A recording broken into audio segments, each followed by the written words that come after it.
Welcome to Immediate Review and another ranking video. Today we're going to rank our top 10 favorite Christopher Nolan movies. Which is all of them. Yes. All right, what's your number 10? Okay, so my number 10 is Insomnia. You put Insomnia as the worst. Okay, So this movie was just really disappointing for me, honestly. I had a lot of expectations for this one. I heard a lot of good things about it. People were like, this is like, going to be some sort of like cop thriller that involved like him losing sleep and losing chunks of time and all this stuff. And I didn't have any of that. It was just like him losing sleep was a theme throughout it, but if that wasn't in it, it wouldn't affect the plot at all. Like nothing changes except that at the end, Robin Williams kind of gets the upper hand on him a little bit because he's super tired, and then his deliria kind of is just like, don't lose your way, like don't lose your way, but it's like he lost his way, like he's not really the one to be like spreading, but I mean, that's the most compelling part. And it's just, I don't know. I did like Robin Williams' performance, but I just felt that like it didn't have enough like Nolanism to really like be better than any of the other ones. So yeah. Hell yeah. My number 10, all the way at the bottom. This might surprise people, but Inception.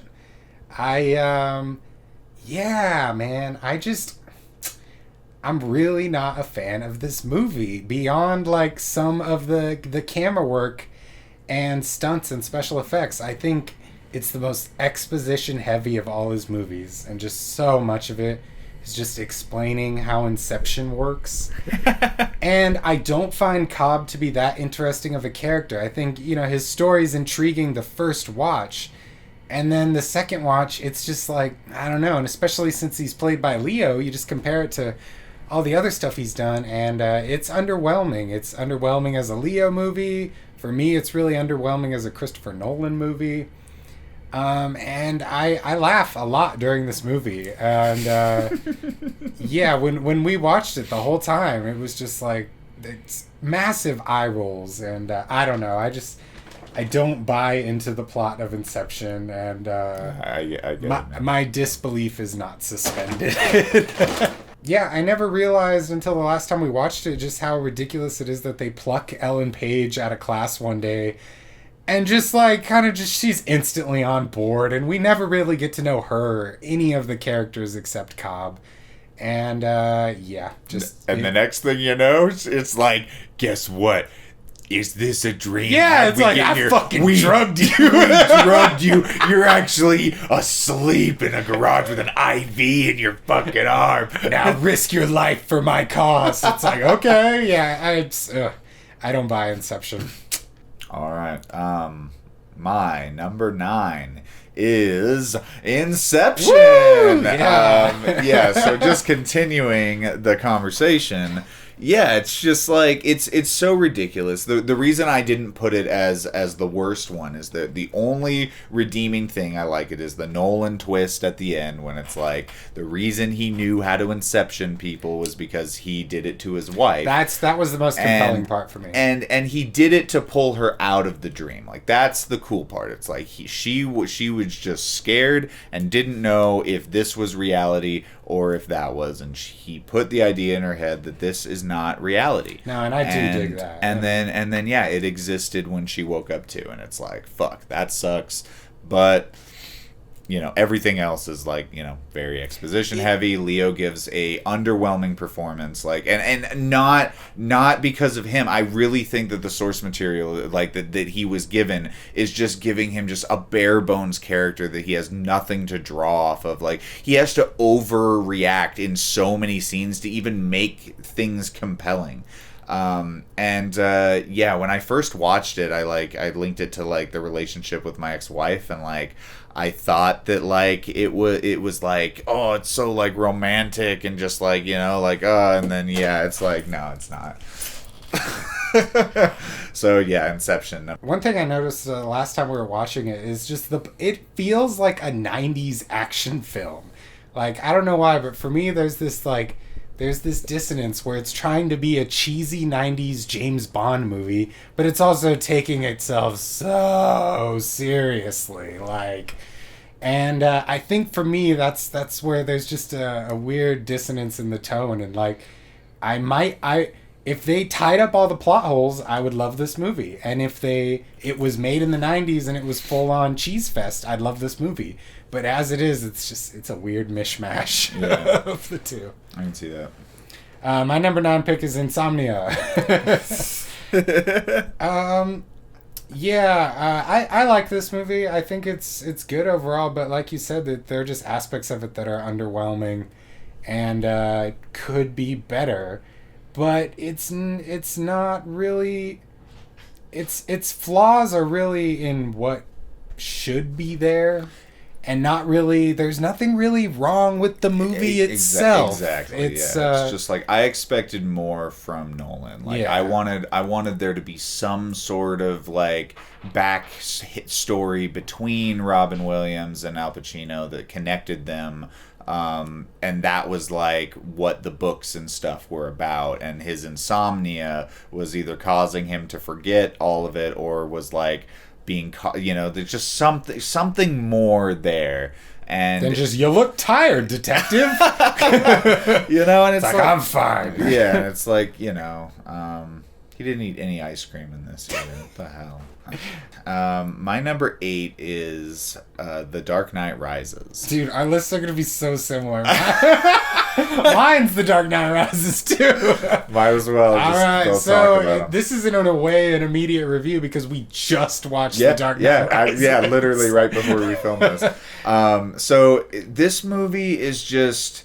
It's definitely my least favorite of the Dark Knight, Batman. That goes without saying. Obviously. The reasons that I dislike it, I think the biggest reason that I realized watching it this time is Bane's sound design. It's so loud, dude. He's way too loud. He doesn't fit into the scenes. Like people will be communicating and they sound a certain way, and then he just comes in. Just crazy loud, and just like, Tom Hardy's great. He really is. He body acts this amazing, but it's just like you can tell that like some of the stuff that he's saying is ADR, and that like he would just not I think the whole thing's ADR. It most likely I think is, the whole man. thing. It's way too separate and just like clear from that. It sounds like it was recorded in a perfect studio, and it pulled me away from Bane. And for the longest time, I didn't even like appreciate him as a character. But like watching it this time, I saw how how many iconic lines he says, and just you like were born in the dog, or you adopted the dog. I was born. Yeah, and like just like how menacing he is, and like how cunning, and just how much control he has, and it does have a Nolan kind of twist of the only guy who could disarm the bomb in Gotham had died 6 months before because he took the blood at the beginning, and it's like, it's cool, and it has like great effects, and it is a good movie. It has some of the most impressive sequences of his career. Yeah, and the IMAX changes too. Like we had to rewind one of them when he first encounters Bane. They drop the gate, and it's like they frame the IMAX change perfectly to just expand the aspect ratio like it's fucking just artificially cropped, but it is not. They fucking switched cameras and everything. It's awesome, but it's just like okay, Joseph Gordon-Levitt. You hate him so much. What the fuck? Okay, like I don't like him, especially in this movie. At the beginning, he's got a fucking like Boston, New York accent. It's like and Brooklyn. And then the next one, he's fucking he just loses it throughout the whole thing. It's just like, and same with Inception. I hated him in that as well. Now here's the important part. Every time fucking Tom Hardy makes fun of him in that movie, I am like so happy. And there's like a scene that just has Leo and Tom Hardy talking back and forth, and then Joseph Gordon-Levitt just like cuts in, and it's like, shut the fuck up. Real actors are talking, okay? Like, just stop. Just stop. And yeah, it's the same thing in this one. It's like, what are you doing? You killed him. You killed him. We gotta get him in the bus. It's a nuke. You gotta let him die with no hope. It's like he's just Jesus. What were they fucking thinking? I don't think it's that bad, but it's definitely he ruins every scene he's in. Like every scene that he's in is like, this is not good. All right. Even there are good scenes he's in, but the good scenes have really bad exposition that he has to deliver, so they're kind of brought down. Is that why I hate him? Because he delivers the exposition. He delivers a lot when he's like, I remember seeing you, and this is how I grew up, and when I did this, I did that, and this happened. Like there are a lot of scenes where he's explaining things to everyone around him, but he does some detective work, and I don't know. I'm neutral. I don't hate him, but I don't love him, and I appreciate you making fun of him. I just think there are way too many. I love the themes. I love how it connects to the first film. I love how it does what a third installment should do: connect well to the first film, follow up on the second film, and it does that overall really well. But there are just so many fucking just like plot holes and logical inconsistencies that just like you really need to not pay attention to enjoy the movie. Yeah, for sure. But it's still likable. I like Anne Hathaway as Catwoman, yeah. But I think it was rushed. I think Nolan rushed this one. It was 2 years after Inception, and I don't know. It feels like two scripts smashed into one. But it definitely felt like four acts, kind of like it doesn't have that standard. Because I was trying to break it up in my head about like first act, second act, and it's like there's kind of a mix between when he gets his back broken and when he returns of like when there's like a half act, like in between, and it works. It's like it's supposed to be there, and it is cool, but it's just like I don't know. It does feel a little disjointed. Yeah, it's disappointing but fun. And yeah, it's shot great. It's shot amazing. All right, what is next? Number 7. So my number 7 is Following. I like genuinely enjoyed this one. Like I was super surprised by it. I'm pretty sure it's shot with just a tiny little handheld camera. A little 16 millimeter. Yeah, a little 16 it's millimeter probably camera. It's like the average size of cameras today. Yeah, and I just thought that the script was just really smart, and I really liked the kind of dynamic between all the characters, the kind of non-linear editing, how it's him talking to a police officer, telling a story about these situations that happen, and I liked the twist at the end. I thought that the way that it was all just kind of this guy, this just super smart dude, just manipulating all of the situation to come out on top and frame this guy for everything. I really liked it. I think it's got some of the best dialogue that Nolan's written. I agree. I agree. It's like I was looking I was like pretty damn sure this was gonna be my number 1 when I was first looking at the list, and then I looked at the list and I was like, oh, okay, it's not number 1, but it's damn good. It really is, but it's not better than any of the other ones, I don't think. But I really like this one, and I like the aesthetic. I just this was enjoyable. I think one of the big negatives though is the pacing. It's only about an hour long. There's very little music. It feels like it's like an hour 45. The lack of music makes it drag on a bit. Yeah. I forgot to mention. Yeah, my number 7 pick is also Following. It's gonna be. We did not share our list. It's gonna be so damn funny if our list is exactly the same. Well, we swapped our 9 and 10. Yeah, so far that's the only difference, and they're right fucking next to each other. Whatever. Okay, but yeah, I don't have much to add on top of that. I think Following is a great debut film that clearly showcases that Nolan has had talent this whole time. And yeah, the dialogue, it really does have some of his best scenes. It's Tarantino-esque. It is. There's even a Reservoir Dogs poster at one point. And yeah, he has a bat. The one of the rooms on that his they door, go to on has the a main Batman character's symbol. door is a Batman symbol. Yeah, that's super great. cool. All right, what's your number 6? My number 6 is Batman Begins. Okay, cool. So I think that Batman Begins is just a good standard Batman movie. Like I don't think it does like anything super like crazy. I do like the kind of fog scenes at the end where they flood the town with fog and everybody's insane. I think that the insanity stuff that they do with the editing is really good. Plus it's the introduction to Batman, the the shadow, like it's just all around just a good movie. And I love Liam Neeson's performance, and yeah, it's just like it didn't like blow me away, but I didn't walk away thinking like I wanted more from it. I was like, this is a good Batman movie, hell yeah. And yeah, it's like the other ones in this list kind of had that like blow me away kind of factor upon first watch. So, okay, cool. I dig that. My number 6 is The Prestige.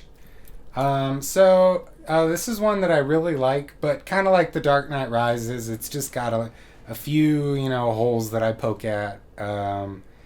But overall, I really, really dig this movie. I wish it fleshed out the relationship between I can't remember their names, but Christian Bale and Hugh Jackman. I just feel like we don't get enough scenes of them bonding as like magicians. You know what I mean?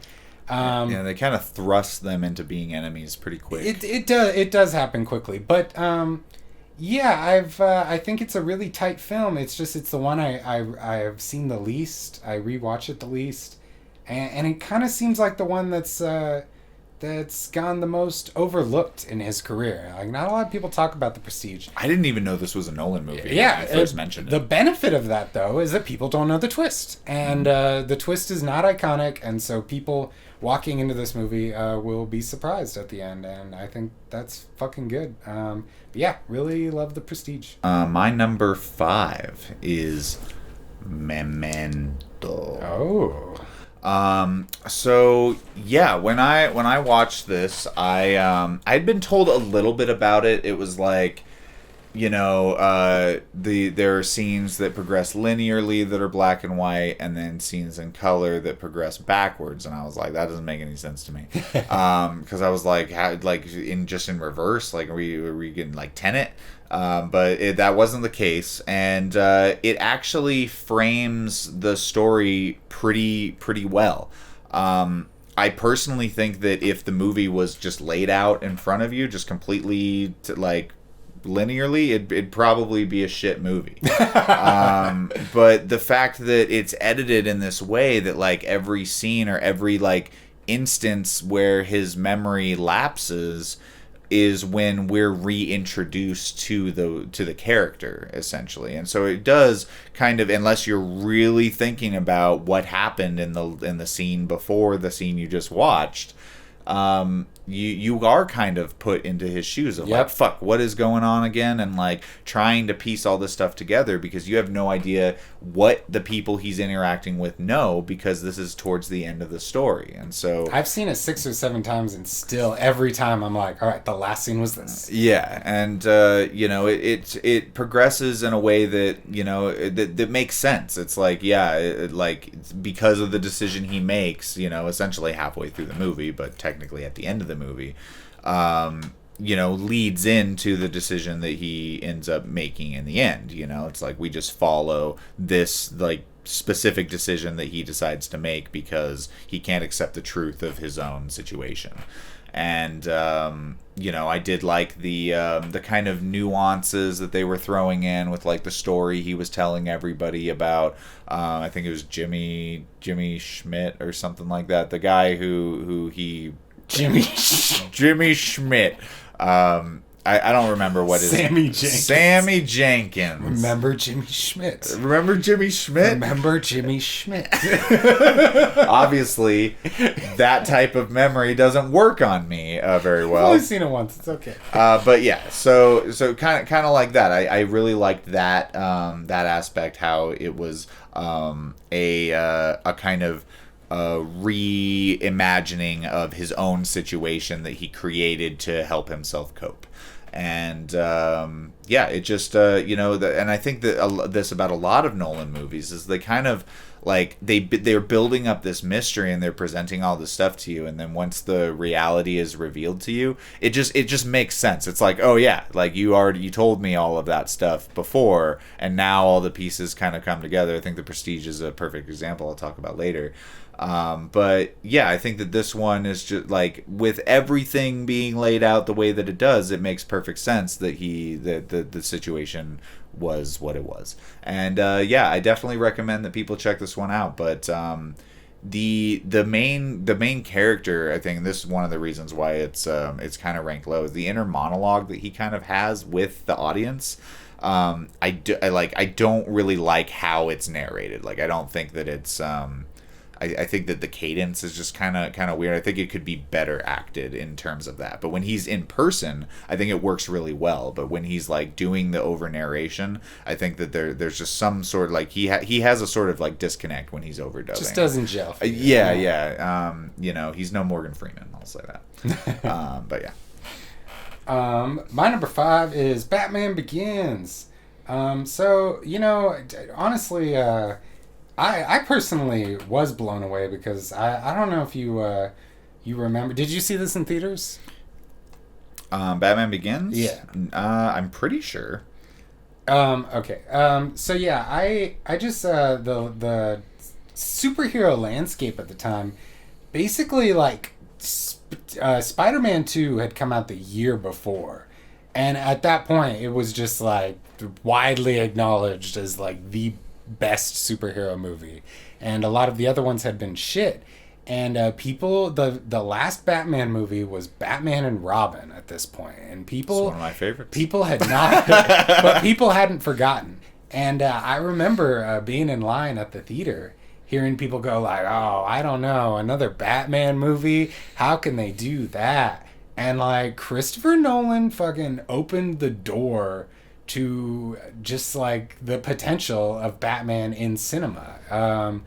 I don't know. He struck at the right time. It was pre-MCU, post Spider-Man 2, like Batman Begins drops, and it's just like it's exquisite for a comic book film. It really is. I mean, I guess back then I wasn't really like stoked on like superhero movies, and so I wasn't like, I mean, yeah, even after like The Dark Knight, I didn't even view that as like, like, oh, a superhero movie. It was like, I don't know, it fits into like a different category in my head, I guess. Like, yeah, it's because of the way it's made, and just it's got a lot of courtroom drama shit in it and stuff. And a lot of it isn't even with Batman. It's like it's like when it first came out. You want to trade? No. I'm just scratching my arm. Okay.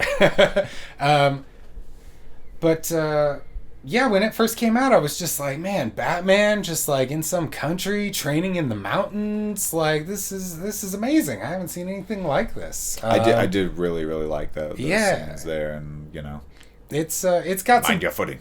it's got some flaws in some spots, but Batman Begins, yeah, I think it really is important for comic book movies and important for Nolan's career. No, it really did set the stage for the next 10 years of superhero movies for sure.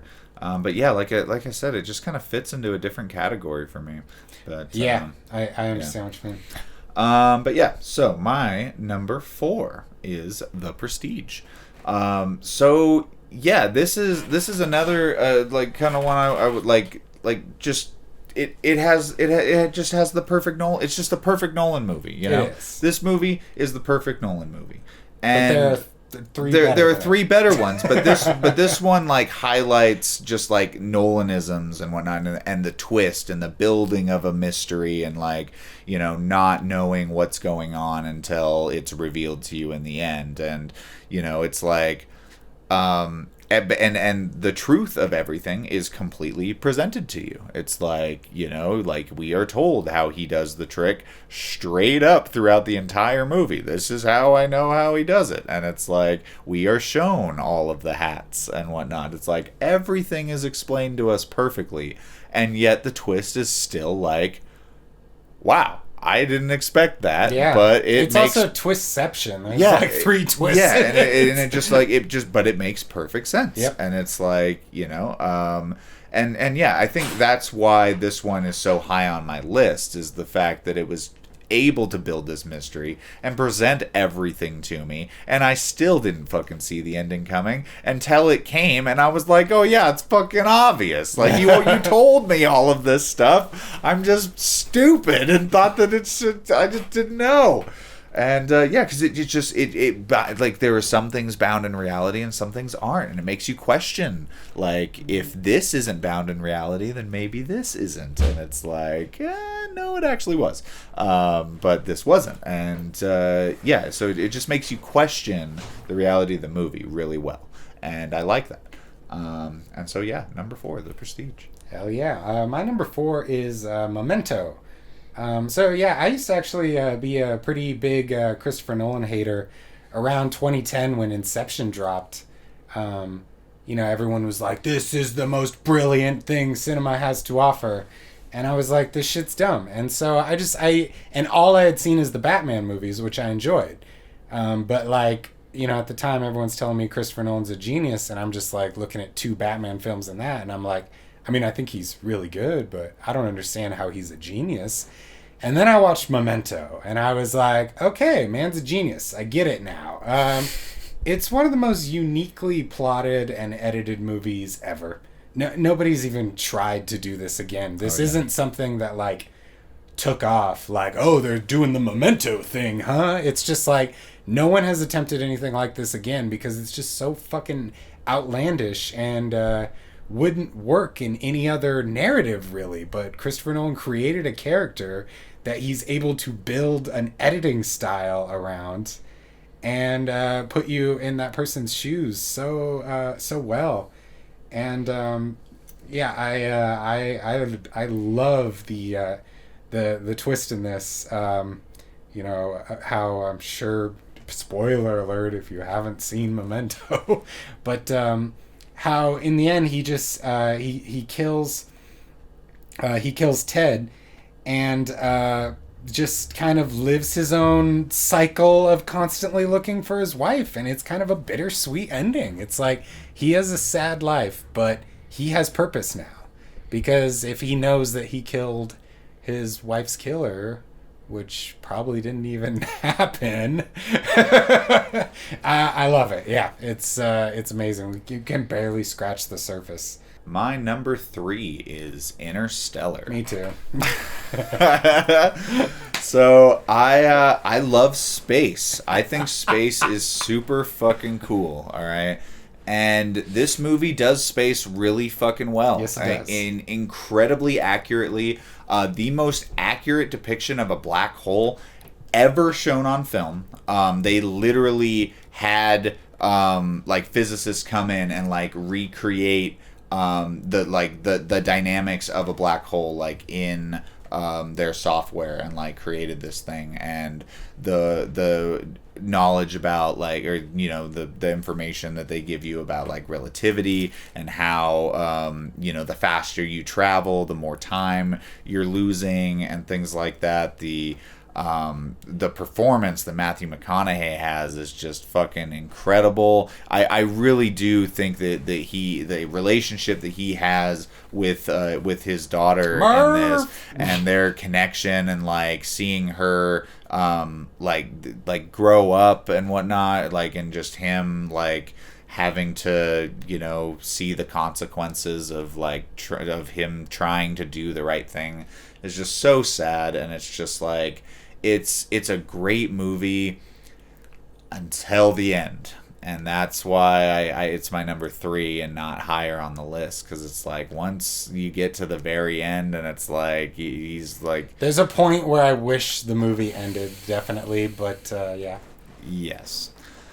And it's just I think the whole story is just really excellent until that very end. But I do like the kind of 2001 kind of reference they do, and I just think that the maneuvers and like how they were able to take the complexity of space and frame it in a way that's like digestible to people who are moderately intelligent is good. And because a lot of people don't know shit about space and think that like gravity is like the way this space works. And it's like, that's not how space works. It is not. I did not like Interstellar the first time I saw it. I saw it at home. And I was ready for this generation's 2001. And I initially thought it focused too much on the relationship and all that stuff. And I wasn't into the drama of Anne Hathaway and robot Matt Damon and all that stuff. And I just overall just wasn't into it. I had a lot of the common criticisms basically that the honest trailer laid out.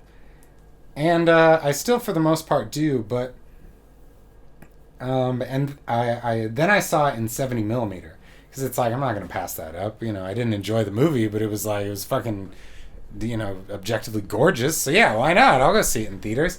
And like being forced to sit down and stare at it in a big screen in 70 millimeter really changed my perception on it. And I fell in love with the characters a lot more. I appreciated, because Nolan films in general don't really have too much. They have a little bit of good emotional relationships between people, but not too much. And I liked that Interstellar did that, and I liked the questions of love versus logic that the movie brings up, and that where they have to go down to the planet, and I can't remember, it's like every hour down there is 10 years in the ship, or less than that. I can't remember the exact number. Yeah, I don't know. But it's just when they return to the ship and the guy opens it and he's old as shit and he's like, did it work? And I think it's thematically brilliant and a truly epic space adventure. And while there's some kind of silly shit delivering Morse code on his daughter's watch through the Tesseract. I don't know. It's a little out there, but I think it's just all done so well, and it's realistic where it counts, like you were saying, with the physics of space. And so I think that balances it out. And in terms of like the ending, it's like we don't know what happens in the center of black holes. So and that was the big thing watching it at home, that I thought when Matthew was floating in space that the credits should have rolled right there. And then it just kept going. So at home, I'm just like, oh, God, you stupid movie. But when I saw it in theaters, I realized that what I do like about it is it's important to show that Matthew didn't fail, that he's fully succeeded. And I think it is good to not leave their future ambiguous. Well, we could still get a sequel. Still got to go back and get that chick. That's so true. I forgot about that. Overall, I think its strengths far outweigh the flaws. Oh yeah, definitely. It's one of his more hated movies, definitely. Really? Oh yeah. A lot of people just think it's trying to be too smart. Basically what we think about Inception, people think about Interstellar. That it's but I love it. Yeah, I enjoyed it too. Number 2. All right, my number 2 is The Dark Knight. Son of a bitch, our top 3 are exactly the same. All right, The Dark Knight, number 2. Yep. So The Dark Knight. We'll just say it right now. Heath motherfucking Ledger. Heath Ledger. Holy shit. The performance of our generation. My fucking God. It truly is. I don't think, He just blew it the fuck away. When I think of Heath Ledger, I think beautiful blonde hair, like A Knight's Tale. Oh, nobody fucking, thought he was gonna do a good job when that was announced. You know, everyone doubted him. Yeah, and it's just like, I think that's one of the reasons why it was so iconic, is it was just like, that's fucking Heath Ledger. He was dead too. We saw he was already dead at that point, so it just like it was. Whew, yeah. And yeah, he just transforms into the best cinematic impression of the Joker ever. Like, it's otherworldly. Like, he is fucking menacing and fucking just it makes your skin crawl, like how fucking just like enveloped in this mindset he is. Like, it's on another level. Like, it definitely is like shocking to see. It truly is. I mean, you know, everyone's had these conversations before, but you know, whatever. It's just like everyone was just like, Jack Nicholson was fine. We don't need another Joker. Blah blah blah. Heath Ledger, he's a pretty boy. He can't do it. And he proved us all wrong. It really and truly is one of the best performances ever. I mean, he completely reinvented who the Joker is, to the point where future incarnations, I believe, both Jared Leto and Joaquin, the reason they tried so hard is because of Heath Ledger. He raised the bar and set this actor's standard for like, I want to be the Joker. Yeah, he will forever be the bar that anybody playing the Joker will strive to be. I so clearly, I saw it 3 times during the initial run, and every time you could just feel how much the audience was sucked into the movie and that character, and like truly shocked during that bank heist scene when he first takes off the mask, and amazing IMAX sequence, by the way. And then when he comes when he does the pen trick and slams his head down, everybody was sold. Everybody laughed while gasping at the same time, and it was exactly who the Joker was. Someone who is terrifying but also makes you laugh. And it was just like, fuck, he nailed it. And you know, the Dark Knight's got some slow spots. A lot of the stuff where he goes to Japan and like captures the one guy seems just excessive and just a chance to show off the cameras and do some more stunts. And some of the stuff with Lucius Fox isn't great. And I don't know. I think there are some problems with it. Yeah, I think the whole climax, like with you know, the cell phone activation thing, I don't really think that that's very cool. You know, it's kind of just like, oh yeah, we have this big computer that can solve our problem. Cool. The only problem is it's unethical. Yeah, it's okay. And it's like it's a total fucking allegory for like the Patriot Act and like spying on people through cell phones and stuff. That's very on the nose. Yeah, it's like that. All that shit's happening. A Batman movie's not going to change anybody's mind about it. But the plot is definitely, while it's flawed, it's like it's still damn good. Yeah, the and some of the stuff that they were able to do, like they actually fucking flipped that truck. Yeah, dude. And they only had like one shot to do it, so they had to film it from like a bunch of different angles. There's behind the scenes footage and stuff. It is like, it's super cool to just see the spectacle of this movie. When they blew up the hospital, that was another one take thing, and Heath Ledger kind of improvised when it didn't work at first. Yeah. There's a great, just side tangent, there's a great deleted scene where when the Joker hops into the bus, there's a camera in there, and it's just a still tracking shot of him sitting on the bus, not even looking at the explosion, and just like kind of smacking his lips and just like going about his day, and he just doesn't even bother to look back. I wish that made it in, but they opt for the giant wide shot. I mean, because you know they spent all that fucking money doing that. You gotta show the explosion, like you got to. But yeah, again, much like Interstellar, I think The Dark Knight's strengths far outweigh its flaws, and Heath Ledger undeniably just makes the movie. Yeah. All right. So let's talk about why Dunkirk is the best Christopher Nolan movie. Yep. So yeah, Dunkirk. This movie is just. This is our third time talking about it on our channel because we've got best of 20. Just second time. Never mind. Go on. So yeah, this movie is just. This movie is really, really fucking good. The first thing I just want to say is I'm pretty sure it's PG-13. Yeah. So it's PG-13.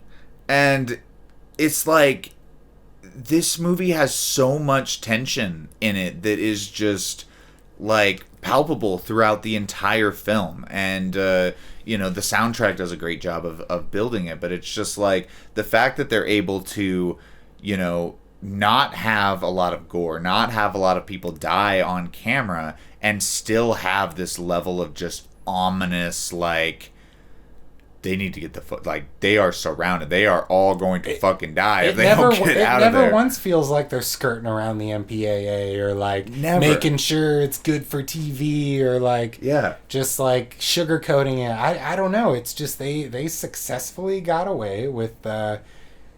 absolutely no gore. A lot of the kills are from a distance, submerged underwater, fire deaths. They just think of they'll like get hit like through something and fall down. There's not a ton of blood. It's done so respectfully, but is still really compelling. Yeah. And it's just a marvel, like compared to like all of the other movies. It's like they're great, and this one doesn't have like a Nolan twist or anything like that. It gets rid of almost all of Nolan's common like themes and tropes and stuff like that. Yeah, and just presents a true story. Like, this is a true retelling of what happened at Dunkirk. Like, a bunch of fishermen decided to cross the waters from England and try to rescue as many people as possible. And like the non-linear editing that they do, the fact that they had like IMAX cameras strapped to fucking Spitfires and shit. It's like, are you fucking kidding me? Like, real Spitfires fucking flying around. Like, those are the sounds that real World War II soldiers heard. Like, anybody that loves history, like, hearing those planes fucking actually like there, and especially in a fucking massive theater on 70mm film, is just like, it's otherworldly. It's just like it made me motion sick. It was so fucking awesome. Like, I had to take a step back and like take a break and like come back to the movie. It was just like so just grandiose and just fucking amazing, and just acted so incredibly well, and the soundtrack is just fucking crafted amazingly. Yeah. It's just fucking just the cherry on top of this just beautiful story. And it's like, fuck, people need to see this movie. Like, I've had, like, I think you told me that somebody was just like, oh no, I won't watch that because it's about British soldiers or something like that. My grandma. And it's just like, yeah, it's like, come on, like, this is a story of this is about the human fucking condition, and about like, about servicemen and whatnot throughout all nations. Like, this is what they fucking go through. This is the fucking just people just wanting to defend their country, fucking forced into just these like breakneck fucking just awful situations. And the level of like, what's the word, the level of like camaraderie of people, that just ordinary people were willing to risk their lives to come and rescue these men. It's just like, oh, that ending is so touching too, when he's like, they're gonna hate us, they're gonna throw apples at us and shit, and they're all like, you're great, like, we love you, we're so glad you're alive. Exactly. And it's like, it just highlights the value of life and the struggle of the human human nature in war. And I think that the characters on the boat, the family on the boat, and encountering what's that actor's name?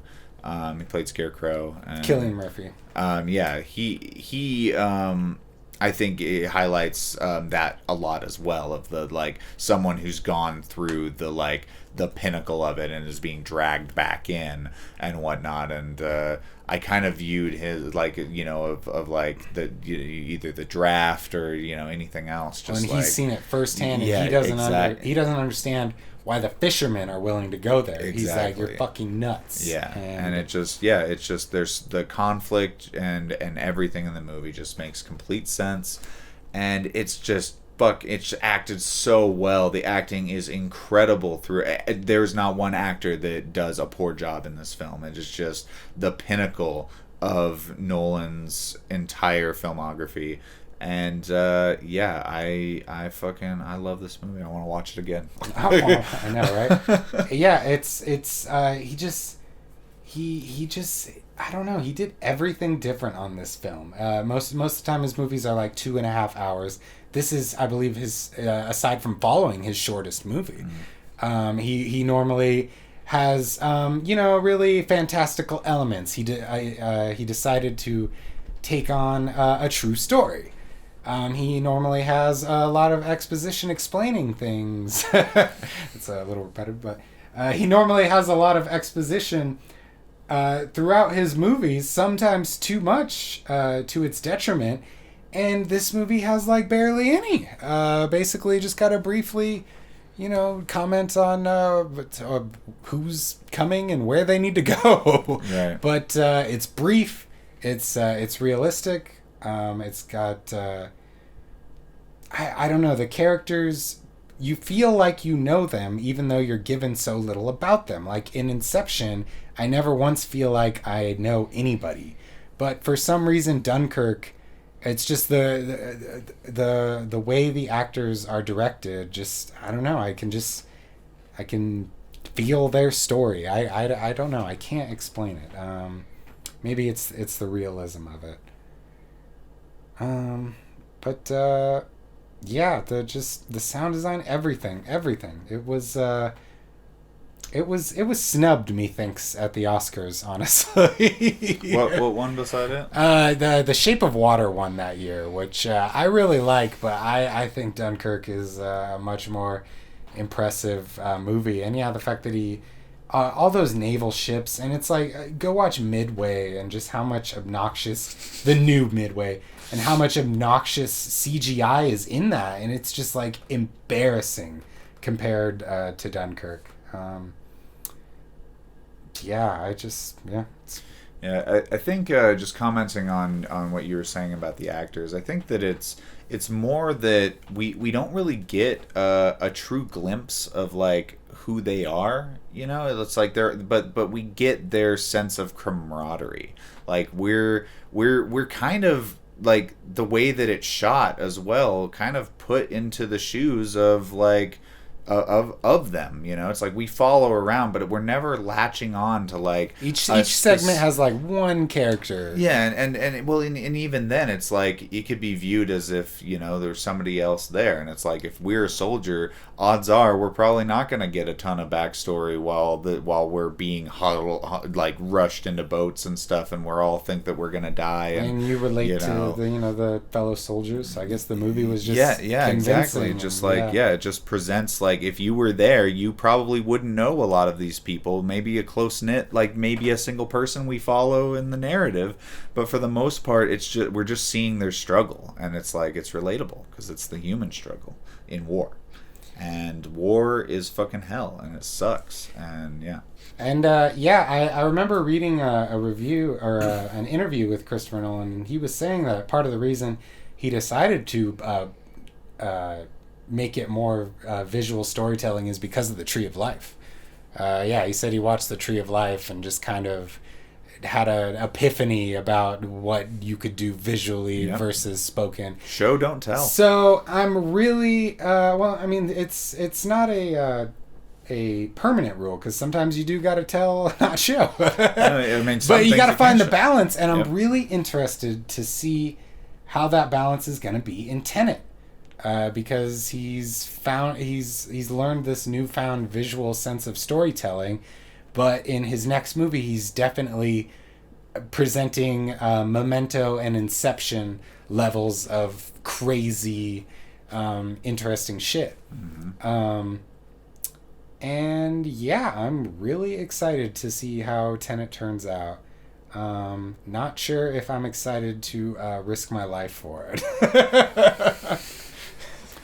Yeah, we'll see how that goes. But yeah, I'm very excited for Tenet too, especially now after watching all of the filmography. I think in our Tenet reaction trailer, or trailer reaction, I wasn't like super stoked on it, but I think now I'm more inclined to think that this is going to be more along the lines of a masterpiece. I hope, like, it's either going to be a convoluted mess or a masterpiece. I know, man. I really hope it's more Memento and less Inception. Yes. Yes. I'm also excited because he's been working with a new director of photography for Interstellar and Dunkirk, and now Tenet, and I just think he brings a more diverse style to it overall. The guy who shot Memento to Dark Knight Rises, he's really good, but all of them kind of look the same. Like, you know what I mean? Like the first 6 Christopher Nolan movies, because they're shot by the same guy who really has a distinct style, they just all they all really feel the same, which is good. But it was time for Chris to move on and find another collaborator, and I really like the guy he's been working with now, and can't wait to see what he does for Tenet. Yeah. So yeah, guys, go ahead and leave your lists below, and we'll scrutinize the hell out of them. And no, we're just kidding. We're nice.